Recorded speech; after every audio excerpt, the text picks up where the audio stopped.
Tantor Audio, a division of Recorded Books, presents The Bear Hunt, a LitRPG GameLit novel by Eric Ugland, narrated by Neil Hellegers. Chapter 1. You must get your rest, Montana. At least what little you can. Tomorrow, you go on a bear hunt. Gonna catch a big one? Your Grace, you are going to have to catch them all. I groaned audibly, which wasn't totally fair, since it's not like the guy knew it was a stupid catchphrase from Earth. Though by catch, you mean kill, I said. Yes, Montana, I do mean kill, Nikolai said. Is that a problem? Just seems a bit, I don't know. You have not been hesitant to unleash violence in the past. What's happened? Most of the time it's because someone or something is trying to kill me, so I'm just killing back. This is straight up hunting. And you aren't a hunter? Not in either life, at least not yet. So you would prefer to let these abominations regroup and come for you once again? Or worse, engage in whatever vile activities they have thought up and take it out on some innocent population? Fuck no. I just wish it wasn't me that had to do the hunting. Welcome to being a responsible lord. Not something I asked for. Do we need to do this again? No, I said, sighing and shaking my head. I just needed to vent or something, I guess. Good, my lord. Now rest. You have quite a quest in front of you. And you don't think I need to help out with Vian and his attack? No. Are you, Your Grace? Please. I smiled and shrugged. Okay, got it. Rest. Thank you. I walked away from my erstwhile mentor, the person ostensibly in charge of my holding. He'd become so different since he'd been in prison, since he lost his levels and his strength. Nikolai had always been a bit of an asshole, but now he was darker, broodier, unhelpful, and I know this might be a bit much coming from a dumbass like me. He was a bit stupid. He was just a little thick. My confidence in the man was waning, but I wasn't sure what to do about it. At that moment, however, there wasn't much I could do. Nikolai was right on one count. I needed some rest. So I went into the mountain and walked quietly and calmly among my people, which was a weird thing to say. My people, what the actual fuck? I had pretty severe imposter syndrome going on. Or maybe I was an actual imposter, since most of the people I passed either looked at me like I was a bloodthirsty devil or that I was the chosen one, there to save them from the dangers of the world. Again, I say to you, what the fuck? I finally got high enough into the mountain building so I didn't have to slip between people or deal with them standing to the side to let me go. At last, I was in my bedroom. My suite. I peeled off my armor, trying to ignore all the dried blood flaking off. It was a disgusting, poignant reminder of the violence I'd just committed. I headed for my huge, amazing shower and did my best to get all the blood and guts off of me. The water turned red around me. I just kept my eyes closed as long as I could, scrubbing myself with wild abandon, trying to get not just the physical blood, but also the memory of the violence off of me. I thought about Emmeline and her head, and the rage that washed over me. I thought about Fritz and his sacrifice once again for me. I thought about all the people who were counting on me, and I started to feel a rising panic. I wondered if there might be a way of talking to an alchemist and making a Voldrani equivalent to Xanax. I pinned that in my head for another day. I lost track of time. I'm sure I waste a literal ton or two of water considering the ridiculous flow rate in the shower, but, well, it's good to be the king, I guess. Or Duke. My body ached as I got out, and I dried off. It had been a long day. I threw myself into bed and closed my eyes, immediately drifting into sleep. Chapter 2. But as it turned out, it was the first time I'd slept since hitting level 25, or level 26, really, which meant my sleep was immediately interrupted as the game world assholes popped up the whole choice nonsense. It is time. You must choose. For reaching level 25, you must make a choice. This prompt may not be minimized nor ignored. Third choice. 1. Bergman. Not quite undisciplined enough to be a barbarian, nor so noble as to be a knight, you are still a grand warrior with honor, who lives to protect those who cannot protect themselves. Martial skills advance double, you take less damage from all attacks as long as you are protecting at least one non-combatant. Gain bonus XP from protecting others. 2. Reaper. Reapers kill, indiscriminately. A Reaper provides death for any and all. Gain double XP from all kills, gain 0 XP from other sources. Do 10% more damage to living creatures. 3. Noble. You have a title whether or not you deserve it. Leadership skills advance double. You gain a portion of your sworn followers' XP. Bonuses to relationships with other nobles, penalties for freemen. 4. Master of Monsters. You have a way with the creatures that others fear. Monsters are your friends, companions, family. Bonus to taming attempts on all monsters. Increased damage from monstrous pets. Monstrous pets require less taming to become domesticated, able to see breeding lineages of monsters. You make sentient humanoids uncomfortable being around them. 5. Juggernaut. You are an unstoppable force on the battlefield, but might not find a place off the battlefield. You gain the ability Indomitable. You gain the ability Charge. Martial skills advance double. You gain increased XP while in battle, but your XP is halved outside of battle. You have 1 minute to decide. I was underwhelmed with my choices. And why call it choice? Capitalizing the word didn't make it cooler, it just made the whole thing kind of presumptuous. And what would happen if I didn't choose? Ridiculous. I chose to continue along as a Bergman. Seemed like a pretty decent thing, and frankly, I wasn't super sure there was any real tangible benefit to the damn choices at all. Besides, I wanted to sleep. Bong. You have made your choice. You are a Bergman. Martial skills advance double, you take less damage from all attacks as long as you are protecting at least one non-combatant, gain bonus XP from protecting others. Let them come, they will crash upon you and perish. Like it tended to. Morning came way too early. Someone poked me awake while it was still dark out. A young woman stood next to my bed, her armor beat to shit. She held a small candle that provided a weak light. "Pardon, Your Grace," she said, "but I was sent to brief you." I struggled to sit up, wiping my eyes on the back of my hand and wishing I had some sort of insta-wake ability. My wish did not come true. "There's some reason Nikolai or Vian aren't here?" I asked, stretching. "Yes, Your Grace," she answered, eyes to the floor. Whatever it was a bad reason.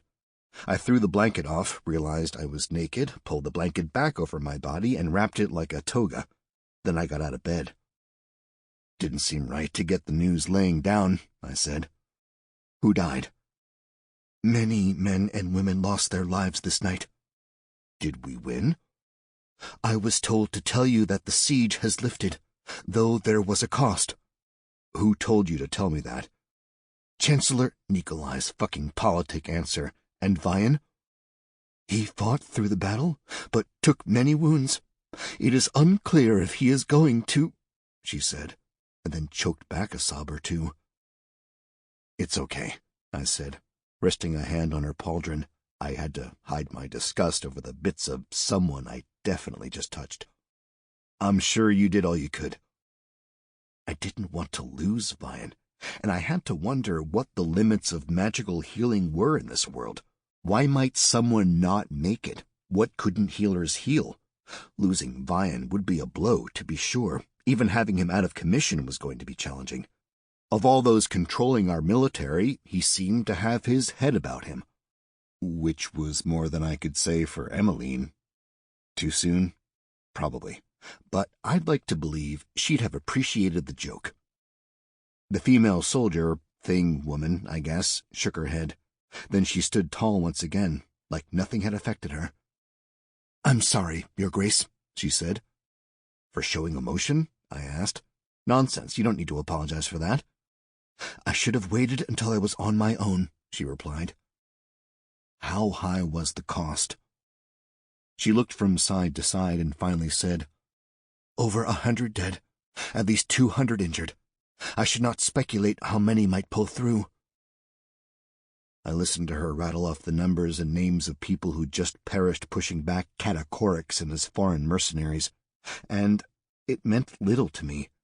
Not emotionally. I was devastated that all these men and women died, but from a logistics standpoint, I had no idea what it meant that we lost over 100 of our Thingmen, plus the leader of the Thingmen. And what did it mean that Nikolai sent this girl to talk to me instead of coming himself? I realized my internal monologue had gone on long enough that the girl was just staring at me. "Thank you," I said, "and I am sorry for your loss." "It is our duty to serve," she said. "A death in the line of duty is not to be mourned." Then she saluted me, the fist to the chest, and gave a brief nod. She turned on her heel and marched out of my chambers. I sat back down on my bed and let the blankets fall back across the mattress. This was not something I was prepared for. There wasn't much of a chance I was going back to sleep, so I walked over to my balcony, strode out, and looked down at the world beyond. It was fucking cold outside. Probably didn't help that I was naked. I went back inside to look through my available clothes. Nothing stood out as being particularly comfortable or climate appropriate. In a moment of extreme sadness, I tried to pull my white fur sort of garment on, the one I'd come into the world wearing, but it no longer fit. My arms were so thick that I couldn't even get them through the legs. What had happened to me? I settled for layering up the clothes I did have, and then went back out on the balcony. I looked down and saw people running. There were cries of pain, calls for mercy, all sorts of horrible sounds as young men and women grappled with mortality. I wanted to do something for them. I flexed my hands, thinking that I did have my one healing spell. I thought about what Taryn had told me, though, that my muscle blocked my magic, that I hadn't built the mana pathways to let magic through. That was probably hogwash and superstition, though. I closed my eyes and felt the mana deep inside. Then I cast Humus. It felt like there was a blockage inside, so I forced the magic through. I heard a tearing sound, followed by an incredible amount of pain. A flash of incandescent colors flitted up into the night sky. I felt weird, oddly cool on the inside. Looking down, it made sense. Something had torn out of me. I stared through a big hole in my clothes at a huge gaping wound in my midsection. I blinked, maybe twice, and then I toppled over, pain overtaking me. My mind went black. Chapter 3. I'm not sure how long I was laying out there in my blood, but it was still night when I woke up. The moons were still out, there were still cries of pain from the wounded below, but their sad moans had decreased in volume and intensity. A dismal metric for gauging time, but effective. I got up slowly, watching the dried blood all over my abdomen flake out through the vague remains of my shirt. There was also a decent portion of my balcony missing, and some rocks had been knocked out of my wall. "To Coggeshall!" came a shout from my suite. "Coggeshall!" "Out here," I said, brushing some of the blood off. I heard the footsteps of someone running through my room. Correction, several someones. A bunch of soldiers burst through the doors out to the balcony. They stood there, weapons drawn, looking around for, well, whatever they were looking for. They seemed mostly fresh, but were wearing armor and had spears. "Evening, boys," I said, stretching a little. My stomach, in particular, felt remarkably tight. "Something up?" "There was," the lead soldier started. "We saw... Nikolai had us come up here because we saw a flash of light, and there was a boom of some kind, Your Grace. We thought perhaps you were under attack." "Nope," I said. "Just me." "Might I ask what happened to you?" He pointed to my torn shirt. Caught it on a door? I lied. Everyone in the group knew I was lying, but it's not like they could really say anything about it. So they smiled, and then I smiled. Then we stood around, awkwardly. I'm going to take a shower, I said, and I pushed through the mass of armored men and women. Have a good night. Thank you. There was definitely some mumbling, and some of the soldiers left while some stayed out on the balcony searching around. I didn't care either way. I wanted to get the blood off my body, again, and get some sleep before having to go on my bear hunt. So that's what I did. I went to the shower, scrubbed off the blood, and went to bed, by which point the room had emptied, so I was alone again. I should have gone right to sleep. Naturally, that didn't happen. I laid there, staring at my ceiling, listening to the water in my shower rushing through the bathroom. I didn't turn the shower off because I wanted the noise to drown out the sounds of the wounded warriors below. Big problem of not having glass in the windows, I suppose, or having such a massive group injured, over 200 soldiers. I sighed. I realized I should use the time to look at my notifications. It was a problem that I left so much unread, and I knew I needed to get better at it. But, reading. Ugh. I'd killed a lot of ursas, like a lot more than I expected. I felt a real pit forming in my stomach. I'd never been much for dealing out death, so much as dealing out meth. Which wasn't true either. I mostly specialized in opioids. I like to say that I dealt pain and pain meds, which was hilarious to dumb junkies and the bikers. But neither were exactly a discerning group when it came to comedy or morals. All the death and destruction had kicked me up to level 25 and gotten me my new choice. But the most interesting notification was this. Look at that, you've learned the spell Mana Bomb. Mana Bomb is the result of attempting to cast mana in the form of a spell whilst possessing no open mana channels, and causes all internal mana to become external mana in short order. It makes you a magical bomb. Any of you that gets in the way largely becomes shrapnel. All mana must be used at once. So that was a new spell. Sure, it seemed to require me literally tearing a hole through my flesh to let the magic out, but hey, no pain, no gain, right? I took a few more minutes in bed, and then dragged my sorry ass out and got another set of clothes. It was my last shirt, and it still didn't fit right. Still, it was time to get working, and my work, at least at that point, was getting ready for a quest I would embark on later that morning. To start, I emptied out my knapsack to take inventory. It was full of a lot more gack than I expected, as always, and a surprising amount of small shiny rocks. I had the feeling the Prinkies had been dropping the shiny rocks I'd have them bringing Nikolai. There wasn't much I needed to throw in the bag, at least for my room. I was really tempted to claim ducal privilege and not clean the mess of random crap up, but that seemed kind of dickish. So instead, I summoned up some Prinkies and had them sort everything. Then I headed to the armory to pick up some weapons, and then to the kitchen to get some foodstuffs. When I had everything in my bag, I realized it was really damn early. So early that no one else who was coming on my quest was awake. I decided to walk around the holding, or more precisely, the singular city within my holding, but city, village, hamlet, walled group of buildings. The longhouse had been taken over by the healers. They were filled to the brim with injured soldiers. I thought about going inside. I even walked up to the doors, but I didn't know what I would say. I'd just take up space. A lot of space. Instead, I walked to the wall, climbed up and stared out. There was a low mist hanging above the grassy fields. The moons were dipping towards the horizon, the first one already below. True dark was coming, though it would probably be pretty short. Nothing moved outside Coggeshall. It was stillness.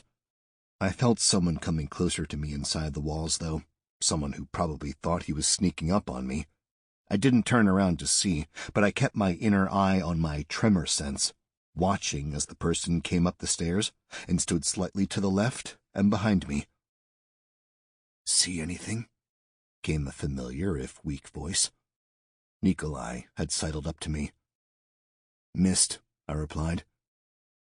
You are heading out there shortly, Nikolai said. That's true, I replied. On the hunt. It is for a good cause. We're deciding the morality of it, Nikolai. Of course we're going to say it's good. You think these corrupt monsters would do anything positive to the world? Maybe. I don't know. It's just unsettling to basically go out and commit genocide because some sparkly goddess told me to. Why are you still awake anyway? There seems to be an endless series of tasks to handle, he said. Plenty of dead bodies to police, for one. Do we need to build a graveyard? How much do you know about the dead here? I've caused a fair amount of them. But have you ever seen what happens after death? I'm assuming you're about to tell me it's a whole lot more than just rotting and putrefaction. A large amount of dead tends to attract the undead. Okay, so graveyards are a bad idea. Was that what I said? No, but graveyards have their place. We are not in a good position to have one at present. So what do we do with the bodies? Burned. The ashes are being put to use in the underground farms. Gross. But that's farming, right? From what I know, yes. Is someone handling the corrupt dead out there? I asked, pointing out to where the last fight had taken place. Yes.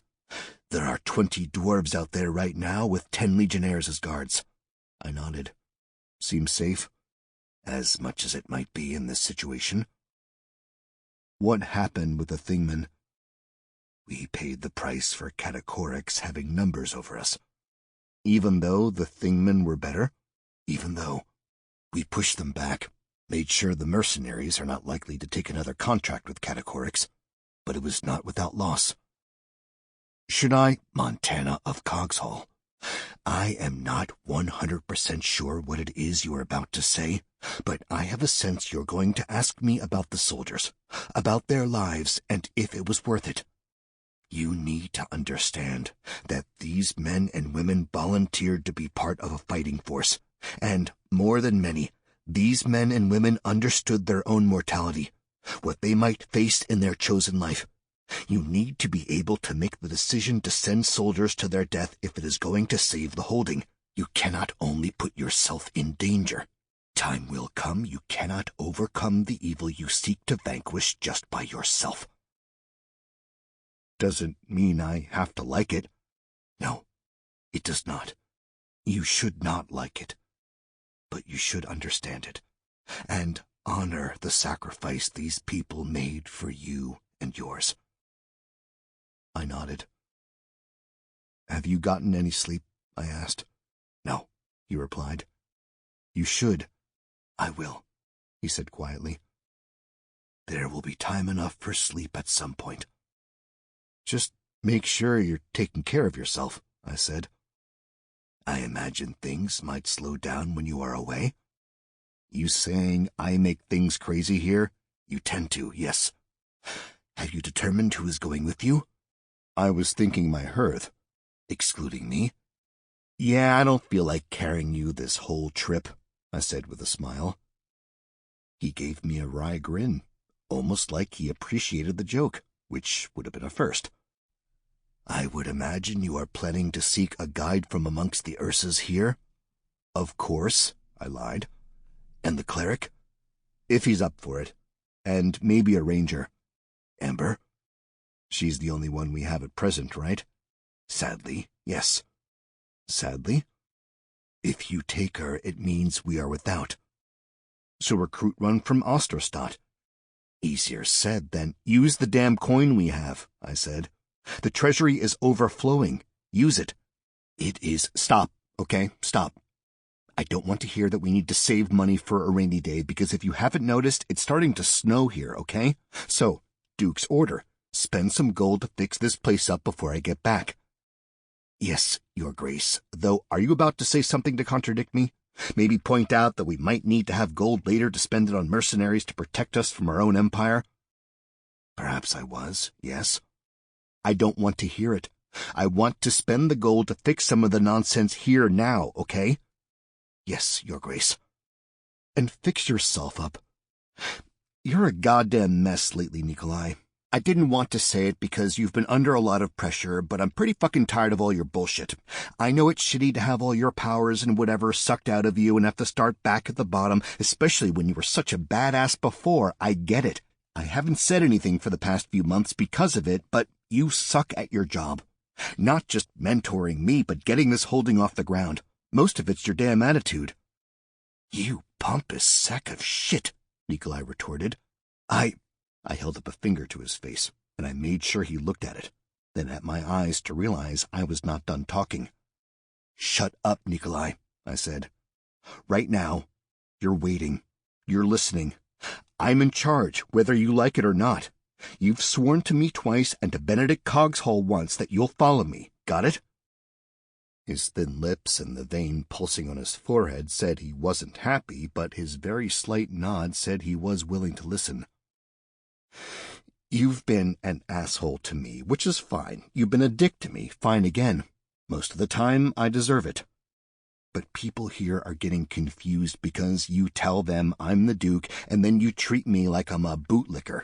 You mope about, you whine and moan about shit. You don't do anything, you complain, you keep saying we need to save everything for later, and it's gotten shitty here because of that.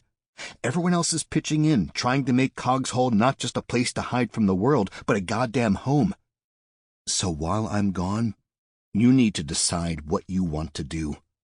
If you want to be a whiny, no-good, rotten, four-flushing, low-life, snake-licking, dirt-eating, inbred, overstuffed, underwhelming, blood-sucking, dog-kissing, brainless, bug-eyed, stiff-legged, spotty-lipped, worm-headed, ass-wiped, dick-burger sack of monkey shit in a too-tight suit that doesn't match your shoes, who curses the world for everything that's gone wrong and hates life because it's not what it once was, well, that's fine. We'll build you a porch up nice and high where we don't have to listen to you scream unintelligible obscenities at everyone for walking on the green fucking grass and feeling a little joy in this goddamn shit-fucked world full of monsters, death, and nonstop violence where I fucking found myself a goddamn duke whether I wanted to or not, and you made sure I couldn't say no, you sodden dingleberry hanging off the wrong end of a dysenteric water buffalo. Hallelujah! Holy shit! I had to pause to take a breath. Otherwise, pull yourself up by the jockstrap, get your big, gloomy mood out of your face, and pitch the goddamn fuck into making this place an actual home for everyone involved. It doesn't have to be a fortress of solitude and pain out in the middle of fucking nowhere, Nikolai. The wind blew between us. Been sitting on that a while? He asked. Just a bit, I replied. You disagree? Little heavy on the insults in the middle there, he said. But I suppose you might have a few salient points.